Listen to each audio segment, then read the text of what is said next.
who or what got you into gaming? For me, my dad is the one that got me into video games. Actually, some of my earliest memories of video games is watching my dad play games on his computer. He would do this really funny thing where he would move his chair with the character in the game. So like if a bullet flew at him, he would move his chair to the left to dodge it. We always knew when he was gaming because we could hear his chair. I thought I'd just share that little tidbit. I watched him play a bunch of different games, but the main game that I remember watching is Doom 3.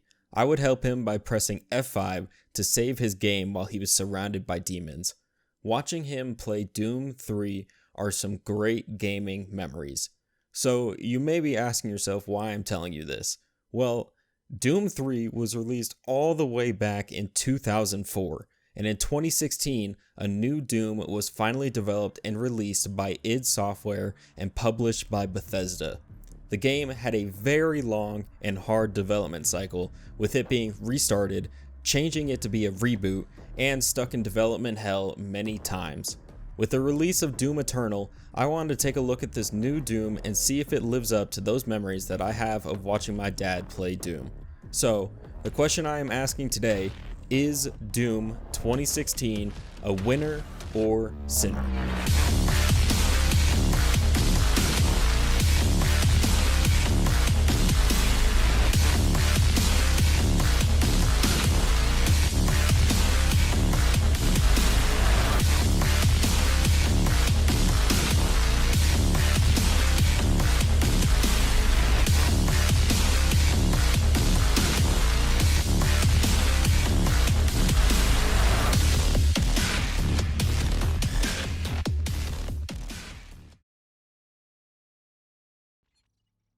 You may be wondering why we're starting on the main menu. Well, somebody decided that it was a good idea to hide the settings under the campaign tab, so I sat here like an idiot looking for the settings button for way too long until I finally just went into the campaign tab. The settings button should be on the main menu, period. They are rage, brutal, without mercy. But you will be worse. How can you be worse than something that is brutal and without mercy? Oh.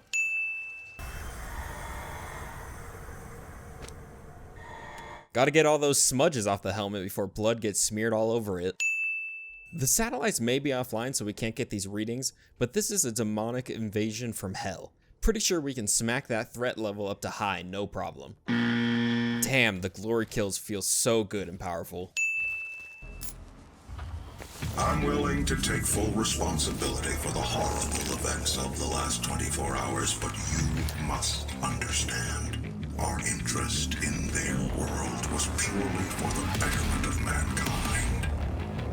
Everything has clearly gotten out of hand now, yes. But it was worth the risk, I assure you.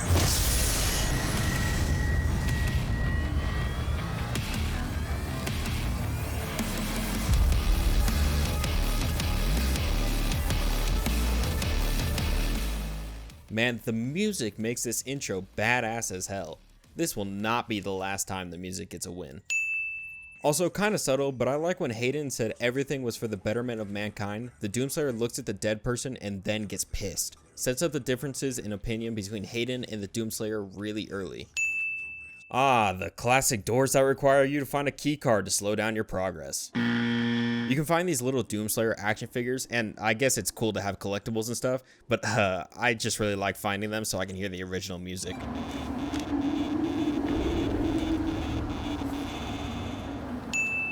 Another secret that can be found are hidden rooms that are designed with the classic Doom graphics, and when you find them, it unlocks a classic Doom mission that can be played through the main menu. Very cool thing for id to add, even though a lot of players may not find or replay them.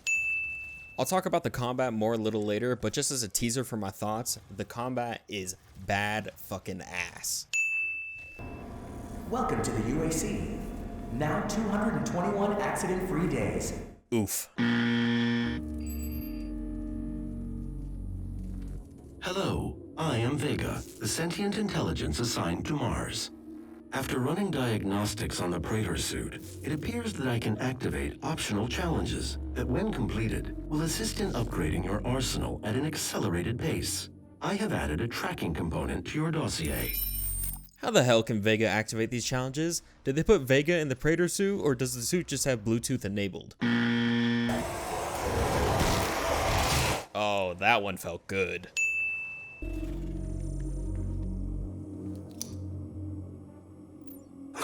Oh, fuck me. You guys just had to put a jump scare somewhere, huh? I like that the Praetor suit is not just upgraded through experience, but is actually upgraded by taking these chips from dead UAC elite guards, but I also can't figure out how these chips from the suits that enhance the elite guards are also compatible with the Praetor suit that was created in Hell, and I can't find anything from research. Presses the up button and the elevator goes down. Nice. This isn't the first time I found the assault rifle, seeing as I already have it, but the devs placed extra copies of all the weapons throughout the game just in case you missed it the first time. So by the end, you should for sure have all the weapons, and that is such a small detail, but deserves the praise. Take it. It will give you strength, help you on your journey, if you can withstand the power surge.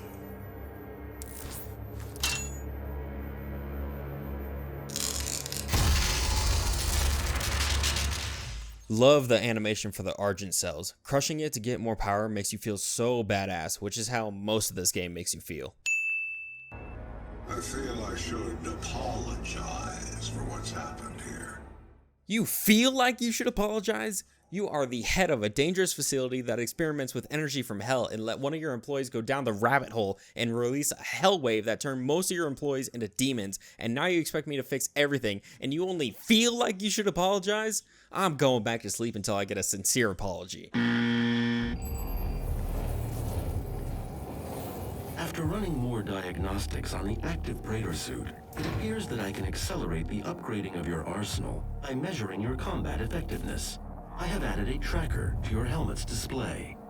More Bluetooth upgrades. That's another badass glory kill win. When you fall into the lava and die, this is the animation that plays. Seeing as this game makes you feel like a Terminator, this is a very welcome reference. The core temperature is now stabilized. The primary control room has been activated somewhere nearby. It could be Olivia. Hey Doomslayer, thanks for stopping the massive explosion that would have killed us all, including me. Hey Doomslayer, I know I've already asked too much of you, but could you please go kill Olivia? Hey Doomslayer, let me give you a sincere apology. Nothing, Hayden? Well, that gave me a little fright. She is trying to tear open the portal between our world and theirs. Hey Doomslayer, aren't you like a mega super strong dude? Can't you like break that glass and then end this really quickly? Or would that just be too easy for you? These rune challenges are fun little additions that are placed throughout the game that ask you to complete a certain task, like using a certain weapon to kill a certain amount of an enemy type in an allotted amount of time, and when completed, you acquire a rune that can be activated to give a bonus like increased range that you can absorb dropped items. Overall, the challenges are just enjoyable side activities to try and complete. I really don't have anything to say here other than to show off my stupidity for falling off the edge like this, so I'll just give the game a win for making me laugh at myself. You must stop. The hell energy is unusable without the filters. Warning. What Energy you are contamination destroying is more valuable than you can possibly imagine. It is a perfect and unlimited energy resource. We spent decades perfecting the science, selling it to humanity. We balanced their hell energy with our science, making it usable and safe. We solved an energy crisis the world had no answer for. It works. You cannot do this. If stopping our energy production is what you want, then you need only to destroy this last filter, and Argent energy will no longer exist in this solar system. We will be back at square one.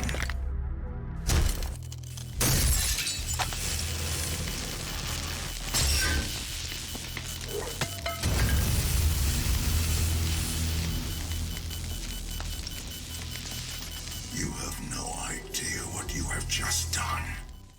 pretty amazed that the devs were able to show the ideology of a non-speaking protagonist through these actions and the differences in ideologies between Hayden and the Doomslayer. Hayden believes that the Argent energy from hell is a necessary evil and risk for saving Earth, and the Doomslayer believes that anything and everything from hell should be obliterated even if it could save Earth. Again, showing the split between the Doomslayer and Hayden. It seems like movement is a much bigger emphasis in Eternal, but I appreciate that they were still thinking about how to upgrade your movement in this one, even if it is just a double jump.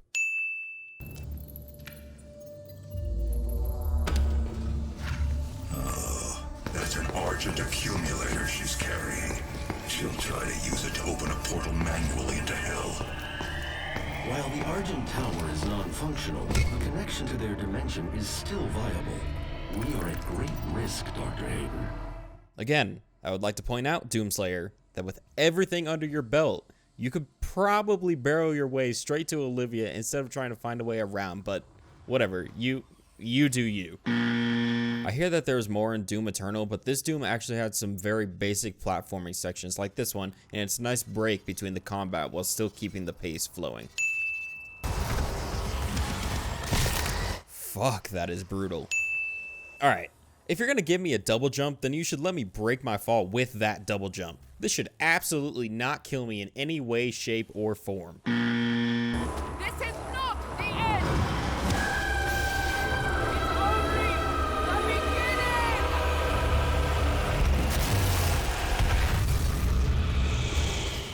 Hey Doomslayer, you didn't want to, I don't know, pop a quick shot off before Olivia jumped in and opened a literal portal to hell? For a guy who is all about quick action and reactions, the Doomslayer is very slow when it actually counts.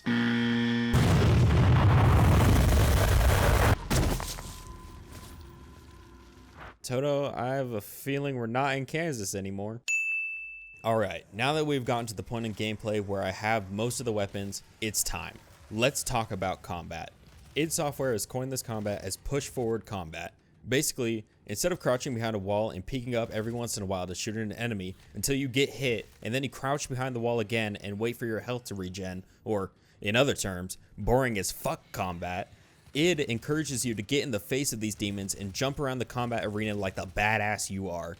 The way they do this is through the glory kills. The only way to get health back is by finding random health packs on the ground in the combat arena, or by shooting the demons to the point of them staggering, and then performing one of the many badass animations of the glory kills, which here's a win for that because man, they are great.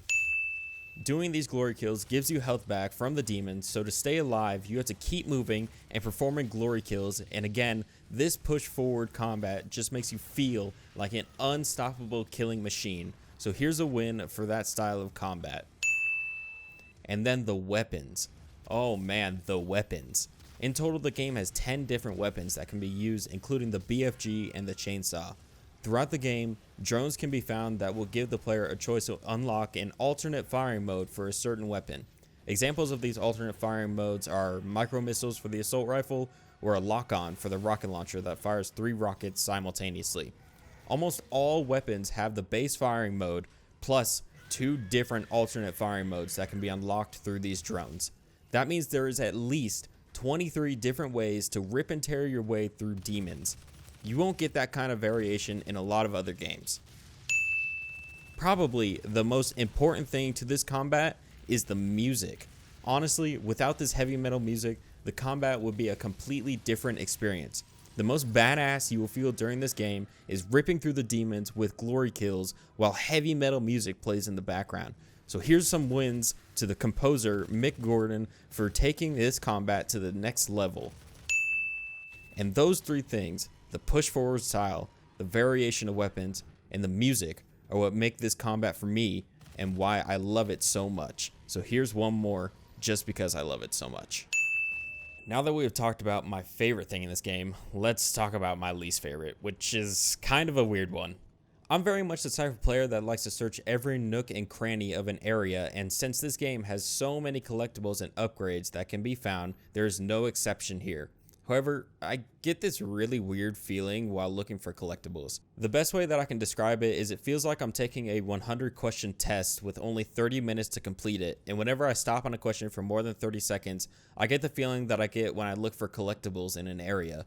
I know it's really weird, but I think it has something to do with the movement speed in the game, making me feel like it is rushing me through an area, and once I get used to the movement speed, the feeling will go away. But either way, it's not a feeling that I like.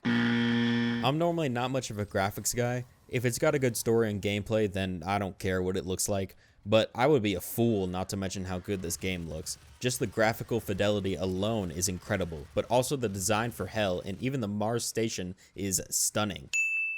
The designs for the demons look fantastic as well. I like how some of them are just very good revamped designs from the original Doom, like the Imps or the Barons of Hell. Everything about this game just looks good.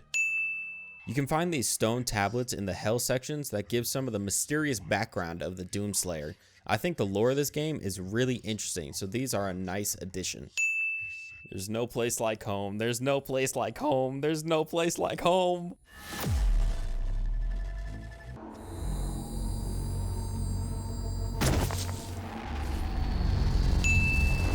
The Argent Tower is destroyed.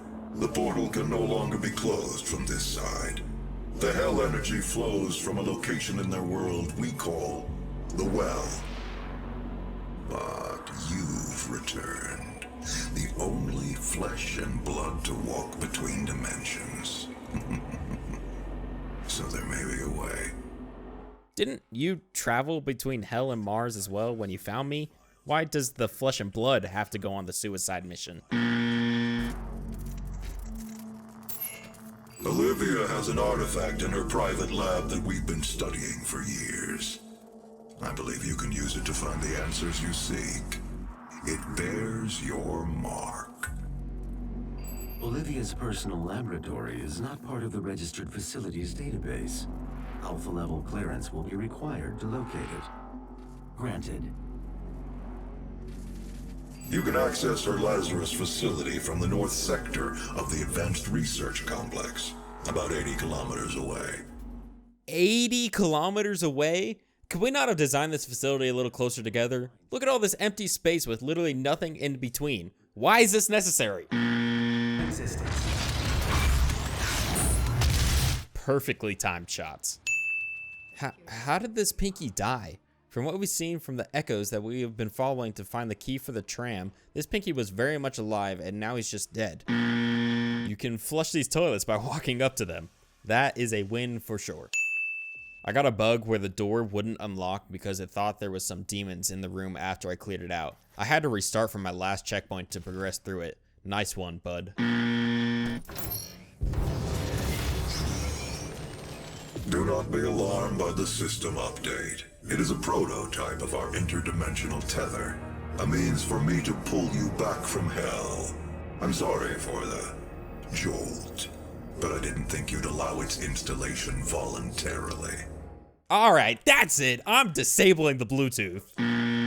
I love Hayden's design. Meeting him in person is the first time I actually feel like something is taller than me and even towering over me. And a lot of the demons are taller than me, but Hayden's design just gives him that presence. The destruction of the Argent Tower is devastating. I also love the voice acting done by Darren DePaul for Hayden. He brings that raspy but also kind of soothing voice to Hayden that also sounds like there is something he is hiding right under his voice. We call it the Helix Stone. It is our most closely guarded asset. Olivia was obsessed with it. From it, we learned how to manipulate Hell's energy, bend it to our will, take advantage of their resources. It also led us to you. The Helix Stone showed us how to harness the power of the well. I believe it will show you how to shut it down. For years, Olivia has kept the Helix in her private office in the Lazarus Labs, which is only accessible through a secure elevator from the Advanced Research Complex across the chasm. What the fuck? Hayden, are you dumb? You said the Helix Stone is the company's most closely guarded asset, and you are the head of said company, and you let the crazy lady keep it in her private office? That seems like a really big oversight. Where the hell are you storing that? I guess me asking that question also begs the question where all the guns are being stored. Huh. Alright, this is dumb. This is the only real quote-unquote puzzle in this game, and the way to solve it is through shooting these red things under the laser. The problem is, the only other time the game has made me shoot at something like this was like 3 hours ago, so I had no idea how to solve it. It was like trial and error for me for like 10 minutes, dying multiple times before I solved it. On the plus side, completing this gets you the BFG, or the big fucking gun, not to be confused with the big friendly giant. I've been trying to avoid giving more wins to the glory kills because I've already given so many, but I mean, come on. Holy shit, this is Olivia's private office? This is bigger than Hayden's office, and he's the head of the corporation.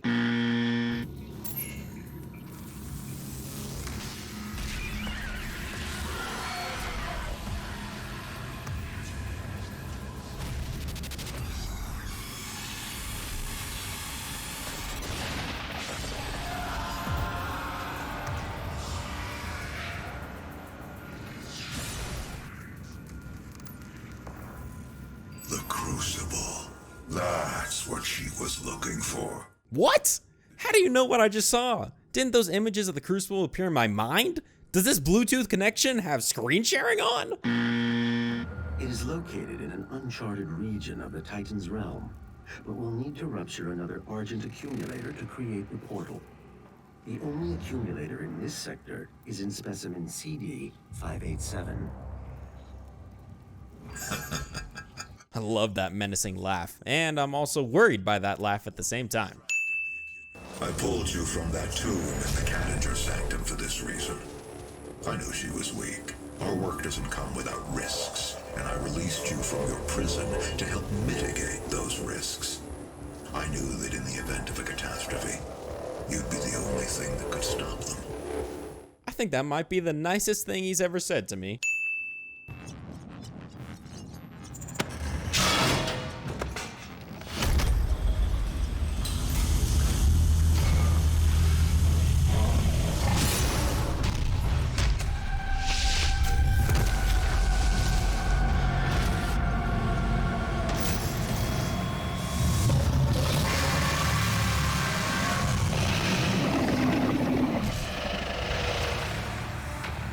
So this is the first boss 6 hours into my 8 hours of footage for this game. I really wish the boss fights weren't so back heavy and more spread throughout the game.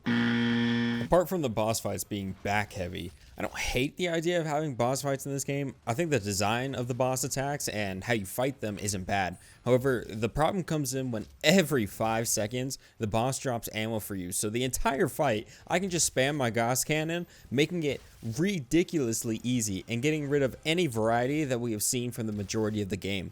This could also be tied into the difficulty that I'm playing, which is normal, but the rest of the game isn't this easy, and normal is the difficulty that the majority of players will be on, so it still stands. I do really like having 2 phases to this fight, especially since one phase takes place on Mars and one takes place in Hell. Look at this detail when you first enter back into Hell. The time that had to be put in for just this small area that the player will only look at for like a minute is insane to me. Nice, dude. Can survive this fall, but can't survive the one from before. I literally just cut this Hell Knight in half with the cannon. This combat is fucking awesome. So I kind of got stuck in the floor after doing this glory kill. Thankfully, I was able to get out of it easily, but it's still a bug all the same.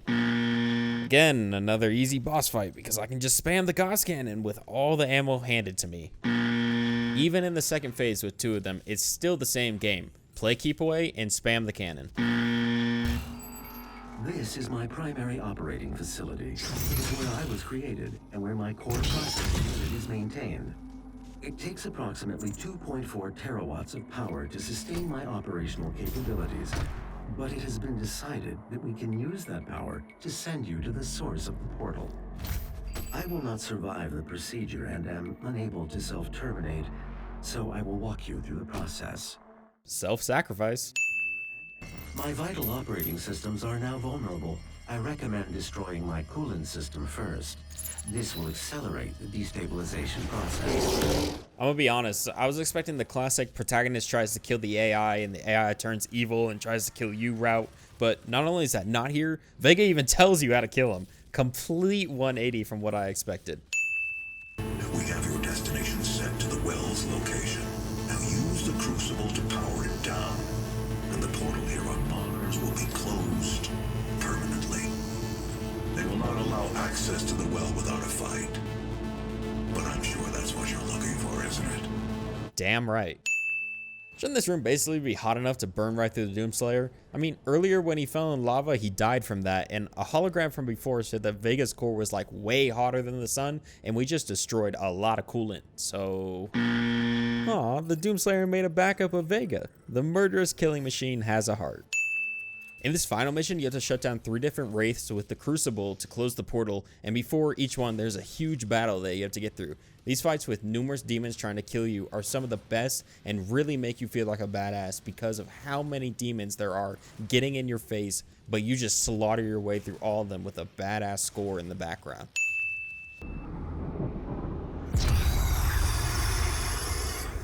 They promised me so much. They always do. Nah.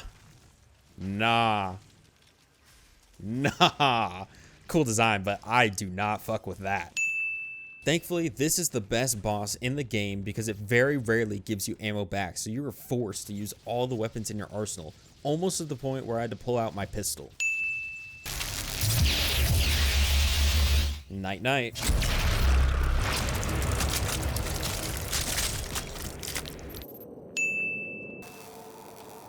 You've won.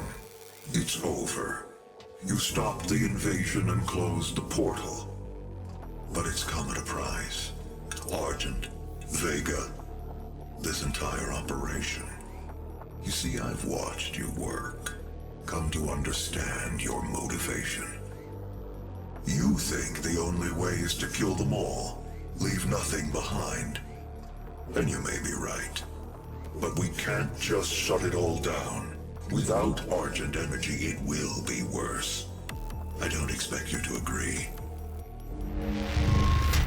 But with this, we can continue our work. I am not the villain in this story. I do what I do because there is no choice. Rerouting tether coordinates complete. Our time is up. I can't kill you, but I won't have you standing in our way. Until we see each other again.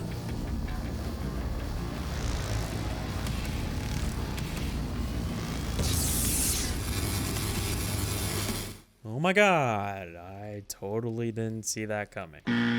Apart from the very obvious twist, this ending is actually super cool, and I think Hayden could be a really good villain if done right, and they're off to a great start.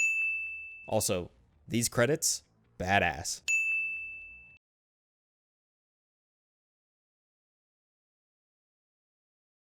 I have 3 main problems with this game. The first is the rush feeling that I get when I look around for secrets and collectibles that I talked about before. I'm pretty sure that was tied into the movement speed because once I got used to the speed of the Doomslayer, that feeling pretty much vanished, so I'm not going to give that another sin. The second problem is with the bosses. The bosses should for sure be more evenly spread throughout the game. Imagine if the first Hell Knight was a boss when you only had the pistol and the combat shotgun, or the first Baron of Hell was a boss right after you got the assault rifle. That wouldn't make the bosses so back heavy, and would give the added bonus that when you come up against them again as normal adds, you would feel how much stronger you've gotten because of how much quicker you can kill them. The bosses are also much easier than the rest of the game, and that ties into the ammo that it gives you. I think that final boss was perfect on the return on ammo because you should have to use everything that you can and make every shot count, and you should worry about if you might have to pull out your pistol or when you will get ammo next instead of constantly spamming the best weapon. Putting some smaller adds in the boss room might not be a bad idea as well to up the difficulty. My final problem with the game is Olivia. I think Olivia is incredibly underutilized and overshadowed by the relationship between the Doomslayer and Hayden. Throughout the course of the game, we only ever have a face-to-face encounter with Olivia maybe 3 or 4 times, and those encounters only lasted like 10 seconds. The only other time we learned anything about her is through these echoes of past conversations that she was a part of, and even those are rare, so I still feel like I know nothing about her and her motivations. How did she first come in contact with the demons? What did they promise her that made her kill hundreds of people that she might have considered friends? How did she not get fired sooner, Hayden? I really like the relationship between Hayden and the Doomslayer, but it comes at the big cost of Olivia just being a catalyst to start this story and nothing more. But the good parts of this game really shine over the bad, and that all comes down to the gameplay. Those minute-to-minute moments of gameplay are fantastic. I really don't have a bad thing to say about the combat. If I had to, it would be that there might be too much variety to the combat, but fuck, I can't sin that. Here's a win for all that variety. I think I've hammered down why I love the combat, but to say one final thing on it that people have stated lightly before, imagine that you're at a symphony, but instead of normal instruments, the symphony is made up of Doom's glory kills, weapon variety, music, the violence, the speed, and it's the best fucking music that you've ever heard. If that doesn't sell you on the combat, then I don't know what will. I also want to talk a little bit about Hayden.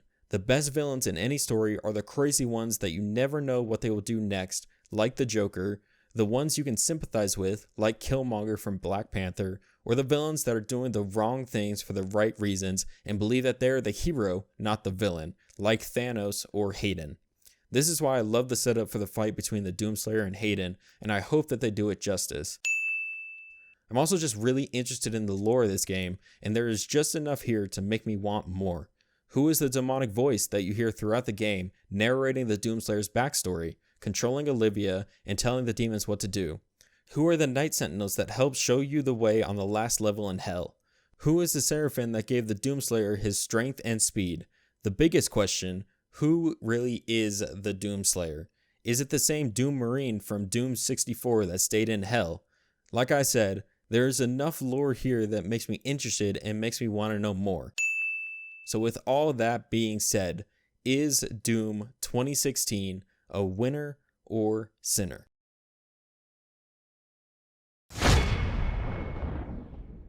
With a total win count of 87 and a total sin count of 50, Doom 2016 is a winner. Thank you for watching the video. We now have official winner or sinner social media, so if you want to follow Twitter, Instagram, Facebook, or anything else, then check the description for the links. I'm sure you can all guess what game will be next, so subscribe if you want to see that video.